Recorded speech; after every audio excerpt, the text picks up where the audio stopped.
Flosstube. My name is Becca, and I'm SamBrie Stitches here on Flosstube and Instagram. And this is another episode of Interview with a Flosstuber. Today, I am here with my friend. This is Alma, and her channel is Alma's Little Wonders. We met and became friends via the Zoom meetups that I host, and I'm so glad she's been there, I think, pretty much since day one of the Zoom meetup.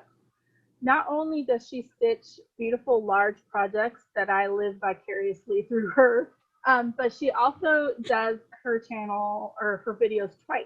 She does one in English and then one in Spanish, which is very impressive. So if you're not familiar with her channel, I'm going to put the link down below so that you can go check it out. But how are you doing today, Alma? Doing good. I'm doing good. Trying to keep cool. Yeah. Oh, is it hot there? Yeah, we're on the tail end of a heat wave. And some of the areas close by, here it wasn't as bad, but some of the areas close by hit record temperatures. So that was my weekend.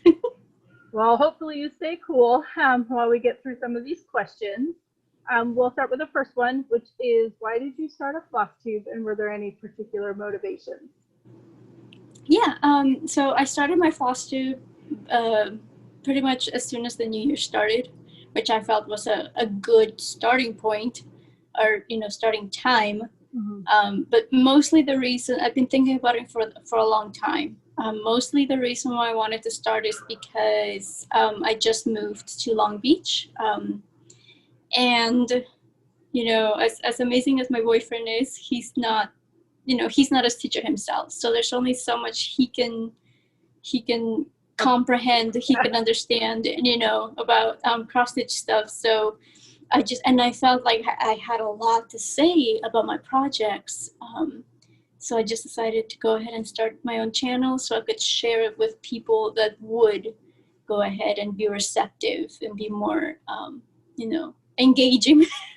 Again, he's great. He's very encouraging. He does appreciate the art. He does appreciate what I do. But, he's not one to have conversations about the difference between Ada and even weave, Yeah. So it was mostly just to reach out to the community and because I've been watching Flosstube for years, and so I just decided it was my time to actually be a content maker as opposed to a content viewer. Yeah. The Flosstube community, or the stitching community, is just amazing and very welcoming and supportive. I've learned very supportive. Yes, definitely. So we'll move on to the next question, and it's a subscriber question, and they were just wondering if you have a blog. Nope. No blogs here. I feel like I have my hands full with the Flosstube channel and the Instagram. I do have an Instagram, but that's all for me. That's it. I think Instagram is a pretty good way to keep track of your your projects and stuff like that. I've tried to post on there more often now. So how did you learn to stitch, and how long have you been stitching? My mama taught me how to stitch. I was 9 years old when she taught me to stitch. I saw her doing it because she cross stitches herself as well. So I saw her doing it. I was kind of intrigued, and I found at that point Walmart sold like beginners kits for kids, like Winnie the Pooh kits, with like 11 count Ada, so the squares were nice and big. Yeah. So so I bought myself, or she bought me, I suppose, because I was 9. I wasn't buying anything then. But but she got me one of those kits, and the rest is history. Here I am, almost 20 years later. Does your mom still stitch? Not as often as she'd like. She kind of stopped once we moved out here. We came here back in 2001 from Mexico. And she kind of gradually stopped stitching, but she still has hopes. She still has kits that she has stored to get to when she does have the time to do it. mostly Christmas related. She loves Christmas and anything Christmas ornaments. So most of the things she has are Christmas themed. That's the best stitching anyway. Christmas stitching. Well, I like fall stitching too, but so this is a fun one, and it is, what is your favorite project that you've stitched? I have it. I have it for you. This is something that I stitched way back when. Actually, I don't know if I'll be able to put it on the frame, but we can try. Where's it stop? Because it's huge. Like, this is how big it is, right? Oh my goodness. Here we go. Yep, that's in the frame. That's good. Great. Oh my God. God. So this is Cinderella's Castle. It is a Thomas Kincaid painting that was charted. My signature says I stitched this in 2012 or finished it in 2012, but it's amazing.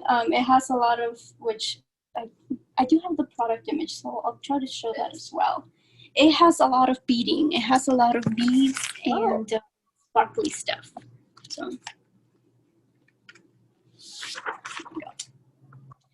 So I don't know if you'll be able to tell a little bit up close, because I can get this much closer than I can the frame to image, but Tinkerbell's flying over here. That's a little charm that you had to add.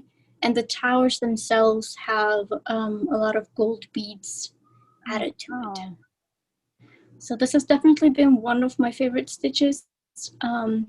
Beautiful. Another one that I really enjoyed doing was a Dimensions Gold kit. This one I don't have to show besides this product image. It's called Woman with Bouquet. And this was the end result. Oh, that's so, you know, once I started stitching on my own, you know, my mom kind of got me going. I really enjoyed the challenge of stitching the more difficult stuff. And the gold collection, I really like the Dimensions Gold collection stuff, because this one has a lot of lace details over here on the sleeve, and then there was just a lot of detail. Even her face, like the expression on the face, I really liked. So I named her Esmeralda. And she was also one of my favorite ones as well. Beautiful. But yeah, I'm very much kind of like a push myself to do different things. I prefer to stitch like just on blank canvas. So because I know that there's some pieces that have like a printed background, and then you stitch, you know, the rest. I would much rather stitch the background myself, even though it's going to be a lot more work. I would definitely appreciate the challenge. Yeah, and it also gives it a different effect too, you know, printed versus stitched. Yeah. Those projects are stunning. You stitch some beautiful projects, so that's why I like seeing them on our Zoom meetups, but I love watching the videos just because I don't stitch full coverage. But I mean, I just showed you the ones that I've already made, but of course there's like a bunch of other projects that I'm I know you have. Yeah, I know you have tons. So the next question is, what do you enjoy most about stitching? It's therapeutic. Ultimately, I really enjoy the relaxation that comes from it. But of course, especially with the full coverage kits that I do, there's nothing like, you know, slowly seeing the image come together. Like, that is just so exciting. And for me, it kind of makes me want to keep going, you know, like even if it's just a little bit at a time. I really like seeing the whole image come together. But I do use it to relax, so. I think a lot of people do. I think it's really calming, really therapeutic, except when you have to frog, which I was doing last time. So this kind of gets us out of stitching for a little bit, but the next question is, what's your favorite genre of book or movie? Mystery. I love me a good mystery. I've always been a fan of Sherlock Holmes, Sherlock Holmes series. Agatha Christie, all her books, love them to death. But even like shows, like TV shows and movies, I noticed it's a lot of like, especially like, you know, one of my favorite shows was Criminal Minds. And of course the BBC rendition of Sherlock, you know, goes without saying. But yeah, just anything that has a mystery aspect to it, even just like criminal psychology kind of thing. You know, there's a lot of shows out there like that. Mindhunters from Netflix. So yeah, just give me a good mystery anytime. Nice. Keeps your mind sharp too. I always like to watch those shows and try to like figure out what's gonna happen next, or you know, who the murderer is or whatever. Mm-hmm. Yeah, those are always fun. So what fictional place would you most like to go? Take a wild guess. Is that Hogwarts? Hogwarts. Yeah, I know like everybody says it. Everybody's like Hogwarts, but I mean, I grew up with those books. Yeah. Like when I turned 11, my best friend, she made like a makeshift Hogwarts letter and gave it to me for my birthday. Awesome. So yeah, it's just, I mean, it's just always something that I wanted to do. I did go visit the parks both here in Universal Studios Hollywood and the one in Orlando when it first opened, and I legitimately cried when I walked in there. It was a really, really incredible experience. You're literally stepping into those movie sets. I actually got to experience that too in Orlando and it was amazing. And it was shortly after it opened, I believe, too. So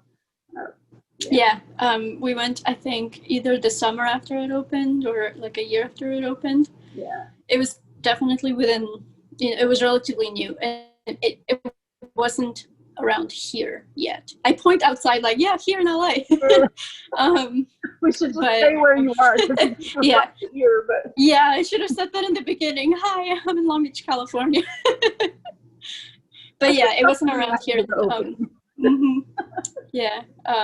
But yeah, I would really like to experience that. Just kind of take the class, even just going back to school. Like I had to go back to Muggle school this week, and I'm like, I would have much rather gone back to Hogwarts. Yep. That school sounds a lot more fun than the Muggle school, for sure. Yeah. So this might be also Harry Potter related, but if you could choose to do anything for a day, what would it be?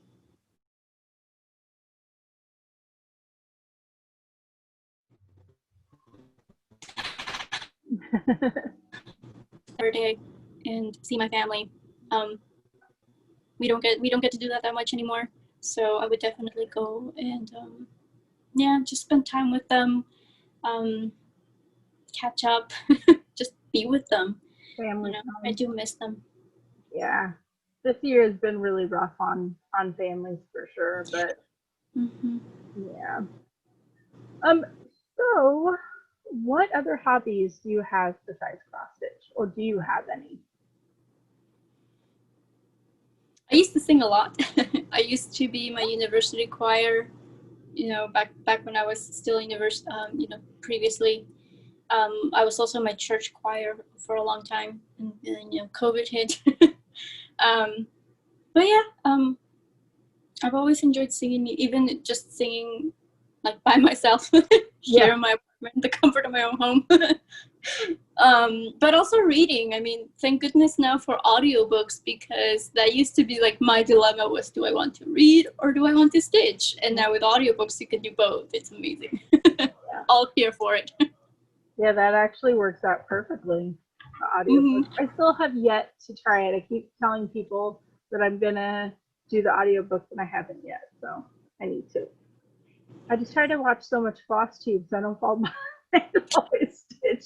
I'm behind now. I'm like, oh no. It happens. There's a lot. So the next question is a fun one that I like to hear the answers to, and it's, how would your friends describe you? My friends had a lot of fun with that question. Because I did answer. I was like, okay, well, I can't answer this for myself, so I kind of need your help. And my best friend just went ham. She was just like, she was being serious, but she was also being like funny. But all together they were like, you're very artistic. Obviously, like my hobby kind of speaks both, singing and the stitching, they kind of relate to that being artistic. But I also got passionate. She says that whatever I do, I always throw like my heart and soul into it. And I'm not afraid to take on new ventures either. Case in point, just even creating the Flosstube, going back to school. So yeah, passion. I do like that passion. I'm like, yeah, I guess that is true. Yeah. Like I will accept that as an answer. I'm glad that you reached out to your friends. It's always fun to hear like what other people think.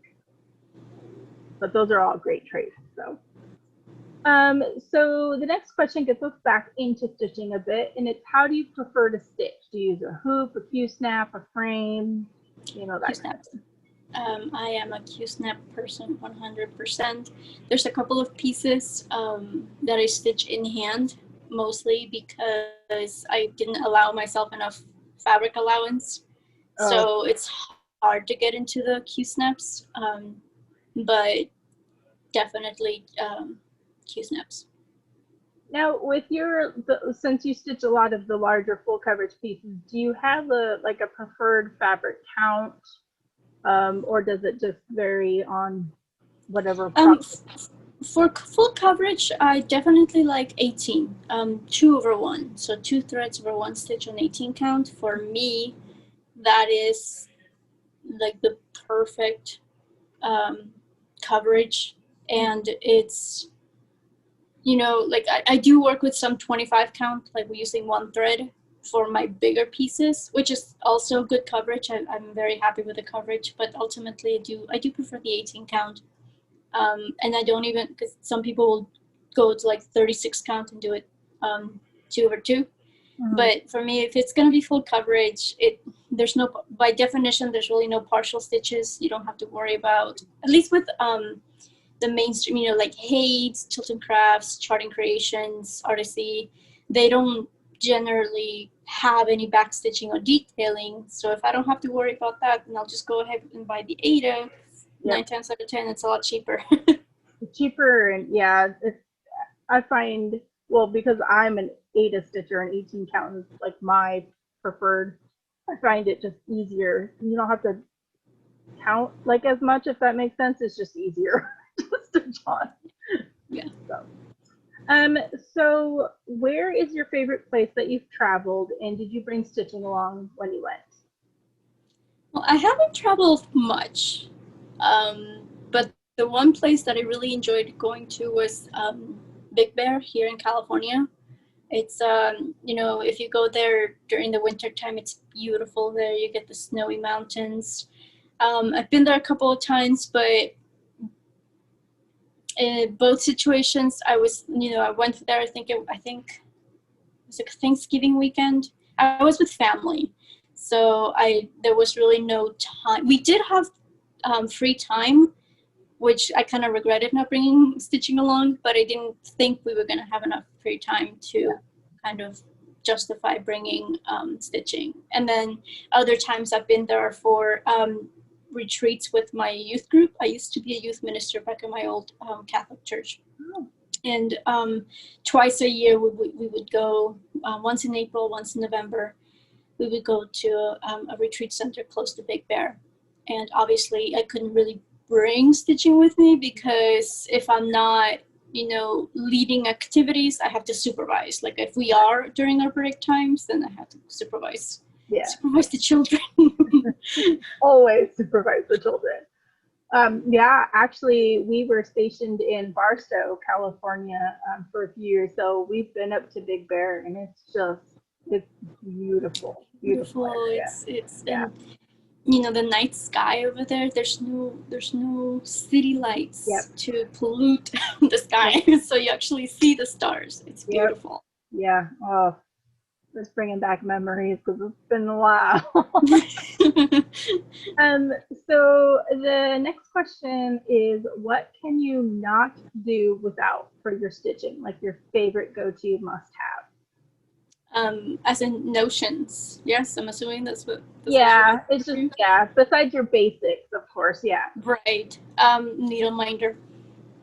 My needle minders, for me, they were lifesavers, because before I discovered them, there used to be a lot of needles losing, getting lost, especially in the carpet or anything. So for me, that's definitely my go-to. Most of my projects have like their own individual needle minder, so I don't have to like Move it. just move them around. But besides that, I mean, I just need my tablet for my pattern keeper, and that's it. I'm ready to go. Yeah, Pattern Keeper is a lifesaver. I actually ended up buying just a Amazon tablet so that I could put Pattern Keeper on there for the one full coverage piece, but I haven't touched them forever. But it's an amazing. Same, yeah. Same. I asked for a tablet for my birthday specifically so I could get it because it's a life changer. It really is, especially for me because 99% of my projects are right full coverage. Mm-hmm. Yeah, it makes it so much easier. So the next question's a fun one. Is how do you decide on what you're going to work on next? I'm actually a member of quite a few challenge groups, which I mean, but yeah. I'm a member of maybe like 4 or 5. So the premise of those challenge groups is they give you prompts, like they give you homeworks that you need to do either weekly or monthly or even yearly. They have some that are just going on throughout the entire year and you kind of work at your own pace. Mm-hmm. But they're the ones that tell me like, okay, you need to work on, something that has that is related to a beach, or that you can relate to this, or that it has a specific thing in it. The other day we had to stitch on something that a whip that had like something, or a bucket, out of all things. Like, luckily, for the most part, they have like a penalty option. So if you don't have a project with a bucket in it, you can stitch on whatever you want. You just have to stitch a little bit more. Oh, okay. Than what's called for. So I try to balance that out with my own plans, because at the beginning of the year, I did give myself, like I wrote down a list of goals for each of my whips. So I try to balance out the prompts and the homework tasks with the personal goals that I have. Well, it kind of makes it a little bit more fun, I think, too, rather than just grabbing what's calling to you. It gives you, more. It's kind of arbitrary, but not. yeah. Well, I think it would. I've never joined any of those, and I probably won't. I know that sometimes you count stitches for some of them and stuff like that, but I think in a way it might be fun to try to fit, certain projects into those prompts. Oh yeah, and they're pretty lenient. Like if you can spin a tail to fit it in, then most of the time they're like, yeah, sure, that fits, go for it. Nice. That's cool.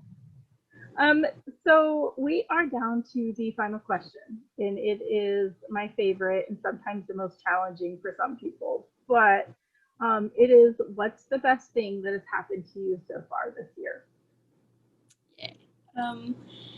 Well, if we're talking about, since the beginning of like January 2020, then it would definitely be starting the Flosstube. That was just, I think, one of the best decisions I could have ever made, was to join in the community, and because it's just exposed me to so many wonderful people, some enablers, some not. There's a lot of enablers. Yeah. And kind of related to that was also just, since we're all in quarantine, we're all kind of sheltering in place. All the Zoom groups that kind of flourished as a result, including yours, like they've been lifesavers. It's one of those things where I always used to look forward. I always look forward to joining in, looking forward to, oh great, like the Zoom group is coming up tomorrow or the day after. So just being more involved in the community has definitely been a great thing this year, especially considering that we haven't had that much social interaction. That is true. That is true. And that's why I personally started the Zoom meetups, because I have a local stitching group that we used to meet weekly. And then, when COVID hit, we couldn't see each other. And so we started Zooming, and I was like, well, why not open it up to everybody? Because there's a lot of people who don't have, local stitchy friends that they can chat with or whatever via technology. And so it's turned out to be amazing. We do have a nice core little group, I guess you could call it, that shows up to the Zoom meetups. There's a few of us, but it's always open to everybody. And I like how we just have our group that we get to catch up with. So I'm right there with you. The stitching community has definitely been pretty amazing, especially this year. So Yeah. that's how we became friends, is Zoom. Right? We would have never met otherwise. So yeah, it's just awesome. And it's great to make new friends for sure. So but thank you so much. I know we had some scheduling difficulties and switching things up, but I'm glad we finally got it done. Thank you so much for taking time out of your day to do the interview. Of course. Thank you for reaching out. Happy to be here. Yeah, we'll try to get some people to learn a little bit more about you and reach out and check your channel out. So I think it's just pretty cool that you do 2 videos. That's a lot of work. I record videos, I know. So a lot. Yeah. And the Spanish, it doesn't go unappreciated, even the people that do watch the videos in Spanish, they're grateful, because yes, there is a very large stitching community there, but it's not as large. So they're appreciative. They're like, thank you so much for including us, for taking time to do this for us. And I'm more than happy to do it. Yeah, it's pretty amazing that you do it. You do the same video pretty much twice. It's a lot of work. So, but thank you again, and we're gonna say bye to everybody on Flosstube. Bye.